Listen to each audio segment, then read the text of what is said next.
If you have gone through the study abroad process and you are currently in the visa interview stage, you are at the right place. And today I have with me a very special person who is here to share her experience with us about her visa interview. And so stay tuned and enjoy.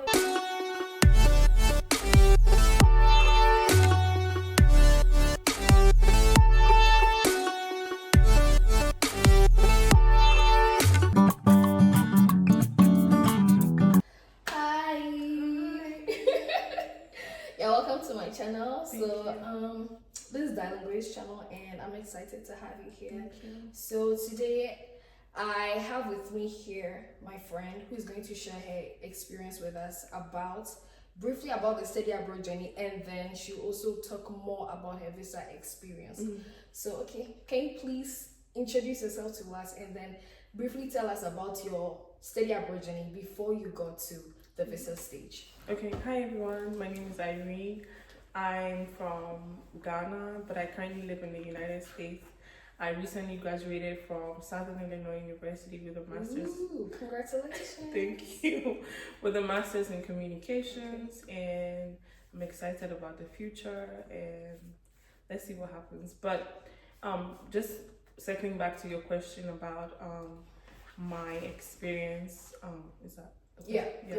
So my study abroad experience. So I started my study abroad journey in 2021. Okay. And I applied to a number of schools, but then most importantly, when I started, I didn't have any guidance or any mentorship, or I didn't know what I was doing, because I knew that I wanted to study abroad, but I just didn't take my time to research more about it and like basically learn what I needed to do. So I applied to some schools, which Miami University was part. Okay. I know that's your school. Yeah. I applied, but I think I didn't have the right guidance, Okay. and so I didn't get admission. All right. And so I was like, no, I'm not gonna do this again. But then some way, somehow, I decided to continue and go forward. So in 2020, towards the latter part of 2021 Okay. to 2022, so that was the admission period. I applied to a number of schools, 8 schools, and then 8 schools. yes, I did.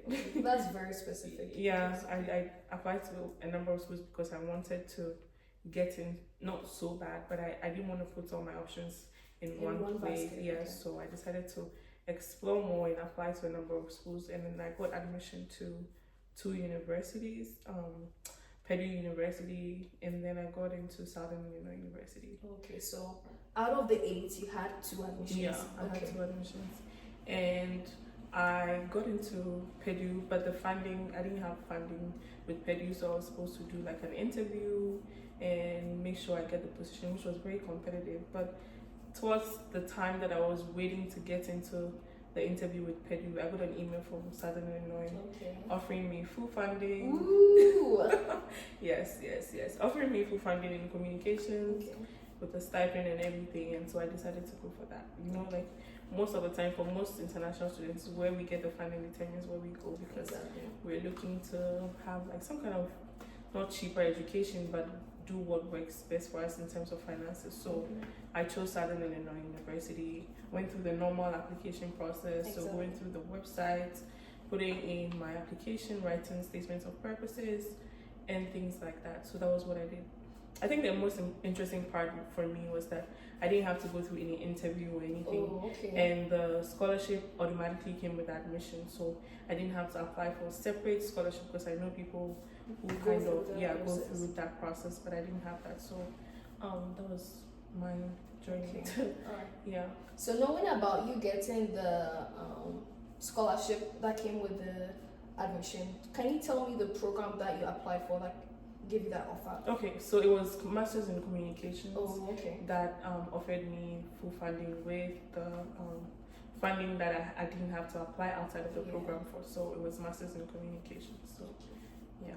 Alright, so if you're interested in coming abroad, you have the option now. You can write this down. Masters in what? Communication. Yes. Southern Illinois University. Carbondale. Yeah. Carbondale. Yeah. Alright. So I must caveat that there are 2 universities Okay. under the Southern Illinois University system. So there's Southern Illinois Edwardsville and the Southern Illinois Carbondale. So Okay.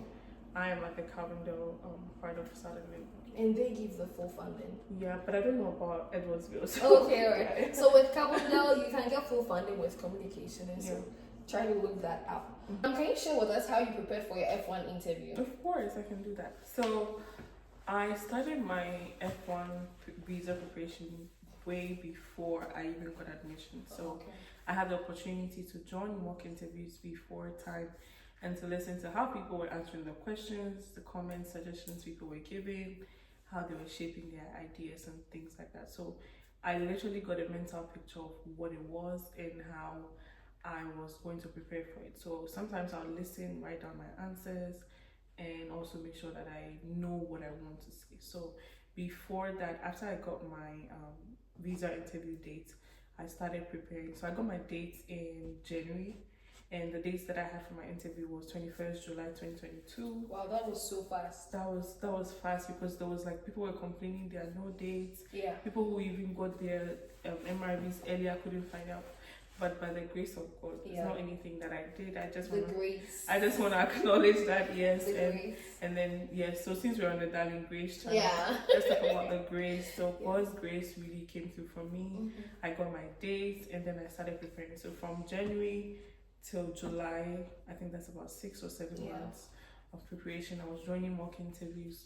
And so I think I want to talk about the fact that sometimes you don't need to wait for the time where your interview is closer before you start to join mock interviews, before you start listening, before you start even interviewing. So if you have the opportunity to interview, make your mistakes. It's normal. It's fine to make mistakes. It's normal not to know what CVSV is. It's normal not to know what's passing your documents are and things like that. But you learn as you go. And so if you make room to make mistakes, there's also room for you to also make corrections on your mistakes. So that was what I did. I was listening, writing down my answers, shaping my answers and things like that. So that was how I prepared. It took me 7 months to be able to prepare for the interview, which was on the 21st of July. Mm-hmm.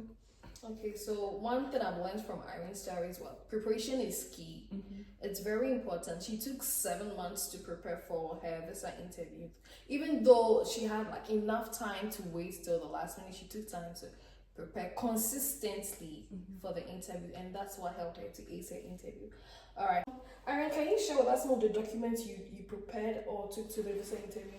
Okay, so for the F1 visa, which is a non-immigrant visa category, so first off, you need to know the type of visa category that you're applying for. So for the non-immigrant visa category, which means that I don't have any intent to stay in the US after my program is done, I had to prepare what I would call the required and recommended documents. So required documents are the things that the embassy needs to see in order for them to approve your visa or to look into your case. And also the recommended documents are things that you need to do as an applicant to improve on your case. So if you make a statement or you say something, you need to prove what you're saying, which is more so what the interview is about. So you've already put all your documents and information in their system, but you need to be physically present to explain your case to them because they don't know you. So for the required documents, I had my passport, I had my Form I-20, and then I must say your passport should be at least, it should have like at least 6 months validity. So it shouldn't be expired as at the time that you go for the interview. I had my Form I-20, which was given to me by my university, that shows that I'm coming into the US to study, which had my financial details. So luckily for me, again, by the grace of God, since we're on the Darling Grace channel, since we're on the Grace channel, I had full funding, so I didn't have to really, even though I didn't really have to think so much about my funding story because the school was literally catering for everything for me, but I still had to prepare an answer for how I was going to be sponsoring my education. So the Form I-20, passport, 2 passport size photos from the embassy. So the US embassy has required photo size pictures that they require from you. So I had that, and also I had my CVIS fee payment receipt. So the CVIS fee is the type of payments that non-immigrant students coming into the US pay for to be able to study in the US. So I had receipts of that. I had receipts of my visa appointment, And I think those were the required documents that I had. But in addition to the required documents, I also, because I was fully funded, I didn't need to have a bank statement, but I just had a bank statement to prove that I will be taking care of my trip, because I had stated on my DS 160 that I will be sponsoring my trip to the US. So I had a bank statement to prove that. I had my I think I had my high school certificate. It wasn't required, but I just wanted to prove that this is what it was. And then I had some other documents which I'm a little bit blurry about because it's been 2 years, but I just want viewers to know that there's a distinction between required and recommended documents. So if you intend to say that you have a business, let's say I have a business, you should have a business certificate. If you say that you're married, you should have a marriage certificate. If you say that you volunteer somewhere or you're working somewhere, you need to show that you are actually doing it. So this is what I wanted to talk about. Okay, thank you so much for sharing that. So I think you've made it clear with regards to the exact document you should bring. One category is like actually required. It's needed to be there, and then the other one is recommended. Like you can choose to bring, you can choose not to, but it will help if you send it. Thank you for sharing. I want to also say that most of the time this that we're talking about is not a template. It's not like something that is for everyone, because everyone's situation is different. Everyone's program might be different, everyone's university might be different, and so the things that I'm sharing here today might not be the same or might not be applicable to someone who is not in my situation. So I just wanted to let our viewers know that. Alright, thank you. So prior to making this video, I had watched a lot of videos on how to prepare for your F1 visa interview. And one thing that I did not see in all the videos, like I know you have your channel. Please subscribe to my channel. Irene has a channel that talks about how to prepare for your visa interview. That's very helpful. But one thing that during my time I was looking for was the atmosphere at the visa interview. Like, tell me what happens at the interview. Like, tell me what is going on. How would I feel? But I did get information on how to prepare, but how am I going to feel? What is the atmosphere like? I think it's very helpful that you shared that there was something you were looking for. So if you're a YouTuber, people don't just come onto your channel to watch videos. People have a need, and and so you have your niche in which you're satisfying their needs. And I'm very happy that you mentioned that you were looking for like what is the feeling like at the embassy. So I think I recently made a video that kind of covered something like that. So please head to my channel. Go and watch it. Go watch the video. Thank you, Grace. Darling Grace channel viewers. I know how you doing.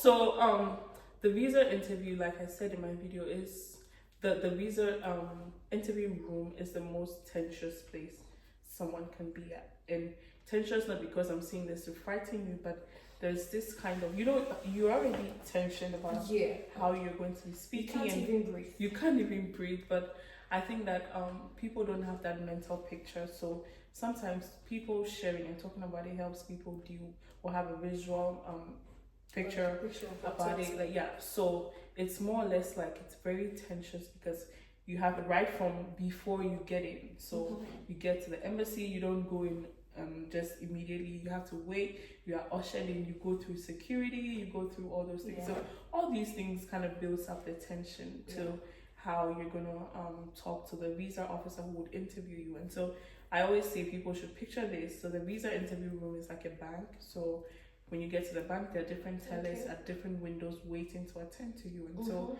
from the time that you join the queue to the time that you go to a window that is opened, you have a lot of emotions running through your brain. You have like you have butterflies in your tummy.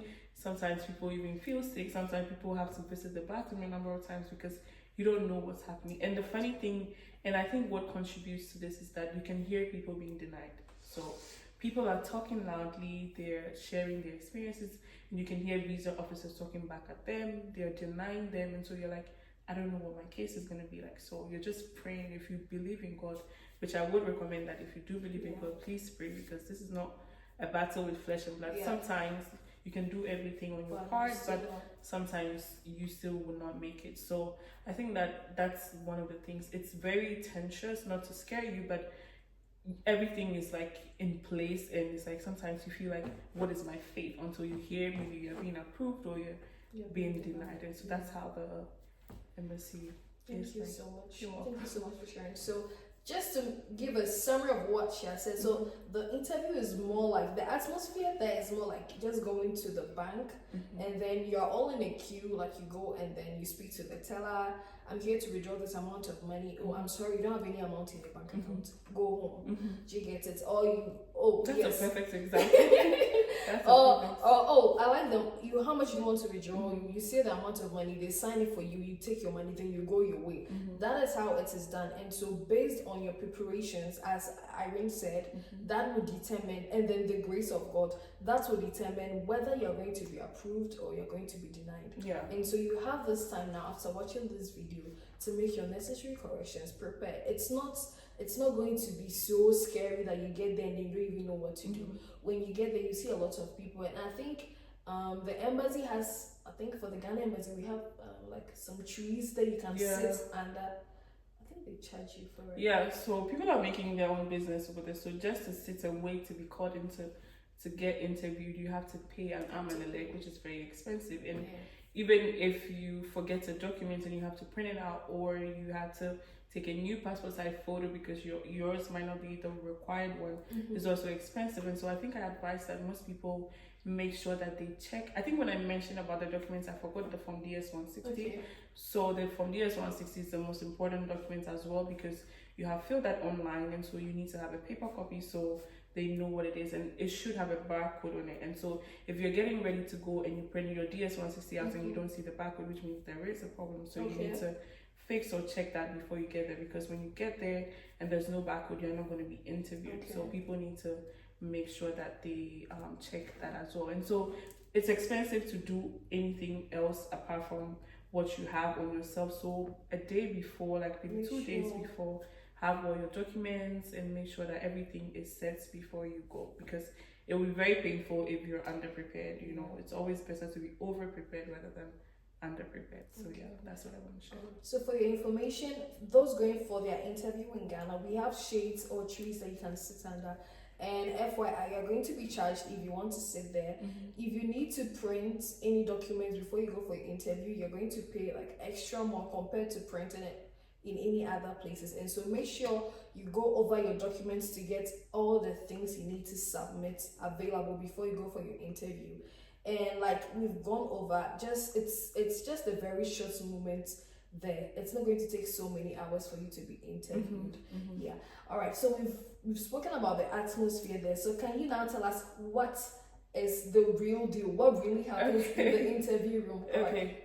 So just like I had explained earlier, you're waiting to be attended to. You're waiting to, let's say, prove your case, because you already have your case in the system, and so you're waiting to prove your case. And so essentially what you do is, once you get to the visa officer, they ask you questions. So these are the questions you have already anticipated and prepared for in your mock sessions and your mock interviews and things like that. And so you do know what they're about to ask. But I must say that sometimes the ways in which we prepare for these mock questions, these people don't ask these questions the same way. Yeah, you can relate, right? So the same ways in which you prepared for your interviews, not the same way they would answer. But if you are smart and you know what exactly they want from you, so the first thing is to understand the question and know what is required of you before you start speaking.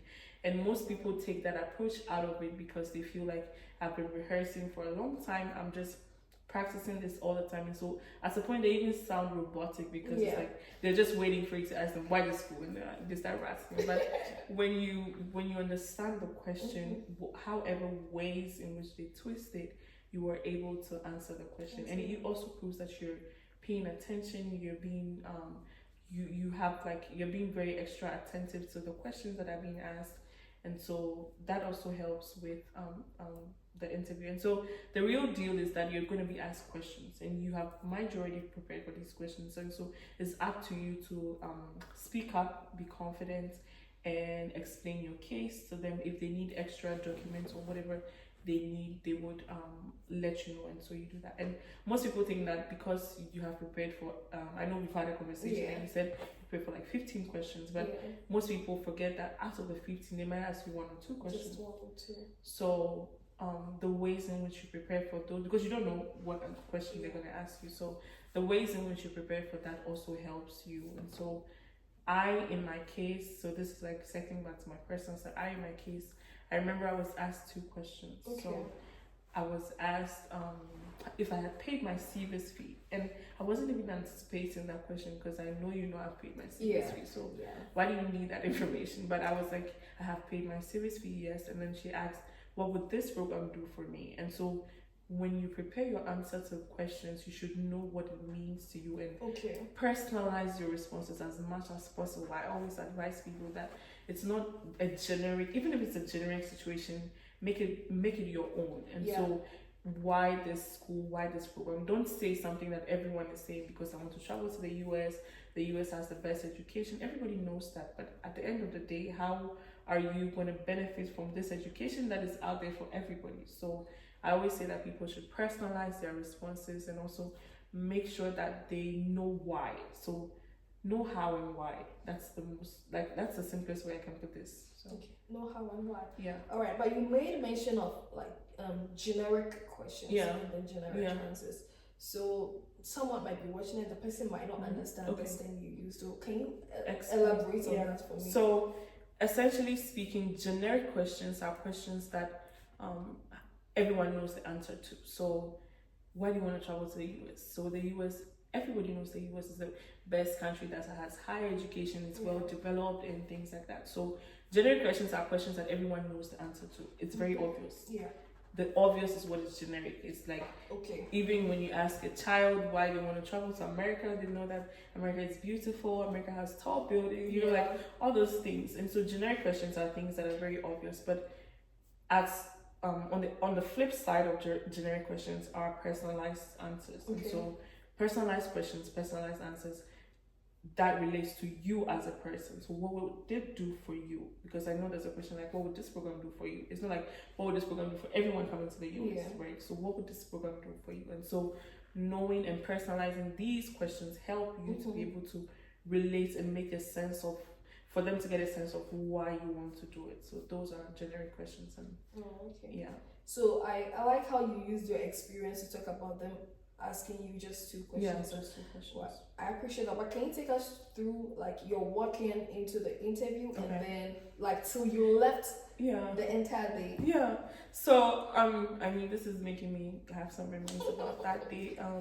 Just like I said, I was tensions. Like I had nerves, I had anxiety, I had butterflies in my tummy. But again, I was also praying in my head. And for people that don't know, I don't take God for granted because I feel like everything and whoever I am, whatever platform that I get to talk about myself, I just give credit to God because He's like the author of everything that happens to me. So that day, I knew I wasn't going alone. Of course, I had the Holy Spirit with me that was going to give me remembrance. I knew I had the Spirit of God to give me confidence and everything. So even though I had nerves, I was speaking in my mind to myself that the fear will I was speaking in my mind that I can do this. And one thing that I said to myself is like, I'm not coming home with my passport. So whatever happens, sometimes when you're resolute, we're not coming home with our passports. You're staying here.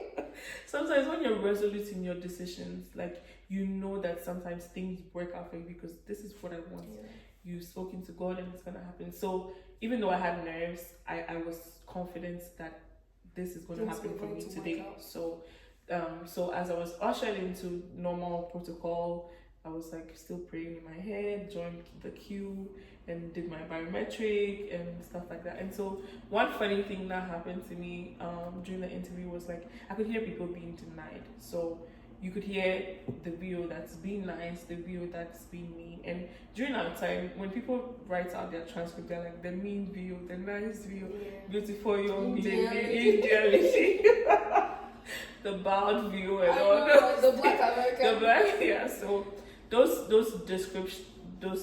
descriptive words were very helpful. And so that day, there were 3 windows that were open, and I had 3 people that were before me. And so there was 2 males before me and then myself. And so there was one guy that went to one of the videos who was a male, and he started talking, and then he was like, I'm sorry, I cannot approve your visa this time. So that was when I felt like a kick in my tummy. Like, I'm like, wow, the hour has come.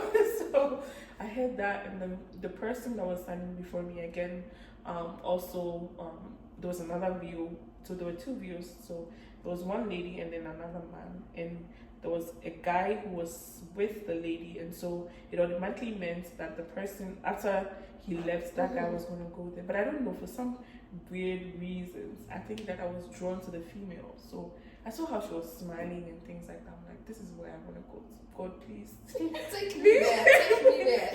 God, please take me there. So, like, as I was speaking, and like the other man was free to attend to the guy that was before me, because otherwise, if the guy had gone to the leader, I would go to that man. Yeah. So the guy before me went to the other man, and honestly speaking, I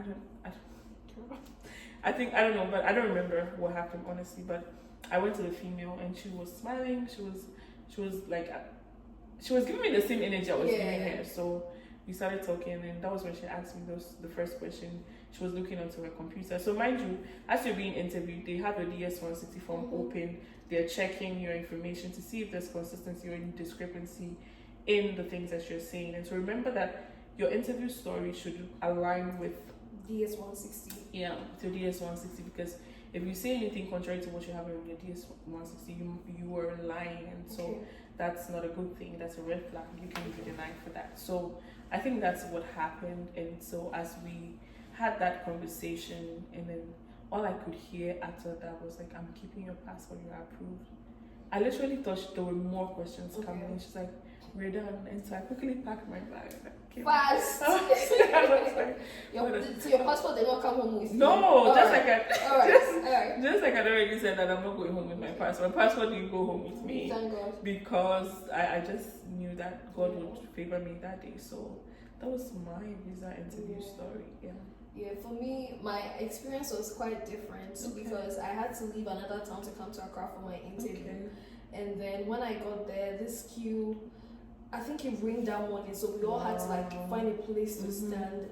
Everywhere was chaotic, and then I saw this long queue, and you know they go according to the time. Yeah. So I saw this long queue, and I went and asked, "Is this the 8:30 line?" Or it's actually, I was like, "Okay." So I realized it was my time, and then I joined. We went through the checks, and then we had our biometrics. And when I got inside, I didn't know who to go to, or I didn't have any expectations because I didn't want to make a choice and then not get that person and feel disappointed. So I joined the queue. It got to my turn, and I met this lady there that I did not know from anywhere, but she was so confident that she felt like she had gotten the thing already. From her outfit, she had a heel on, and she was so official. She was so confident. And then I had one behind me who was nervous, and I had to play that role, get the motivation and encourage the one. Yeah, Jesus. It was so funny. And so I was like, okay, well, I can do this. And then we got inside. She went to the consular, and then they started talking.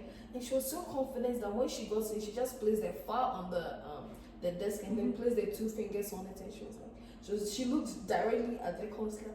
I was like, okay, I can do this too. And then I was just waiting for the person to finish, and any of those there to finish. And when it got to my turn and I got there, all of a sudden I started shaking. Oh my God. I was like, I didn't prepare for this. Where is this feeling coming from? And then she just said, pass me your document, and I gave her what she requested for. And then she said, she asked me, I think just 2 questions like we did. She asked me just 2 questions.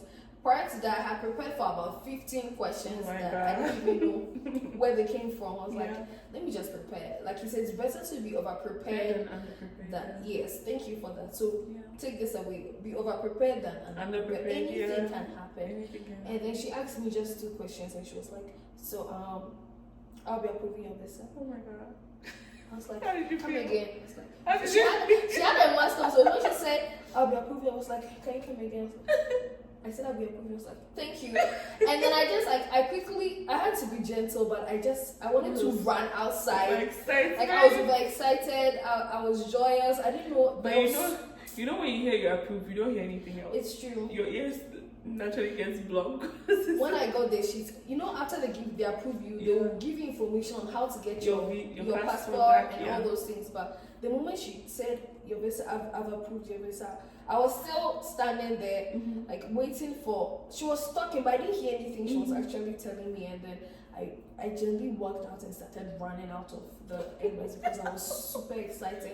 I was filled with emotions. I was crying. I was laughing. People thought I had even been denied. I was like, no, that's you not don't good. understand where I'm coming from. And that's the thing. The journey to be here, you have Oh no my idea. God. I really appreciate the information you've given us. Always. You've provided in-depth and then detailed information for us. And so, what would be your final words for people who are preparing for their study abroad journey, and then those who have their interviews coming up, and those who are already done with their interviews?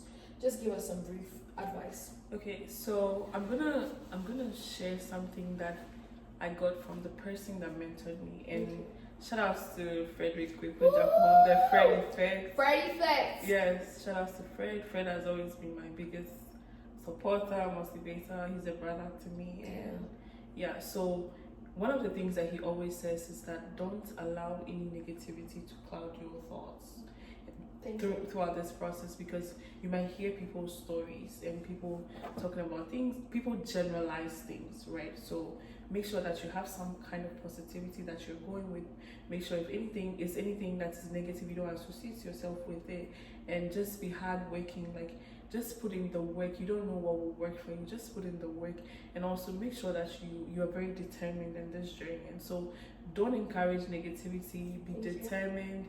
Don't put all your eggs in one basket. Explore. And finally, from just a girl that is held by God, make sure that you pray and don't leave out the grace factor from the it. grace. Don't leave out that grace. Don't leave out the grace factor. Yeah. So this is all I have to share. All right, thank you so much. I really appreciate your time and then efforts to be here. Yeah. But before I let you go, I want you to give us information about your YouTube channel. Yeah. I know Irene has a lot of information content that is going to help you in this study abroad journey, or even general lifestyle that you are interested in. And so please give us the details on your YouTube channel. My viewers are so good. My subscribers, they will subscribe. Oh my God.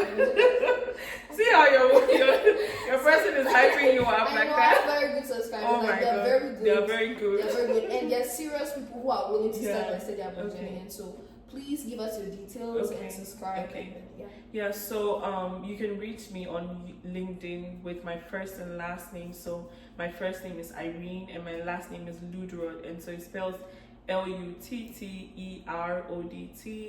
On LinkedIn, if you have any questions, any comments, anything that you need help with, I sometimes review statements of purposes.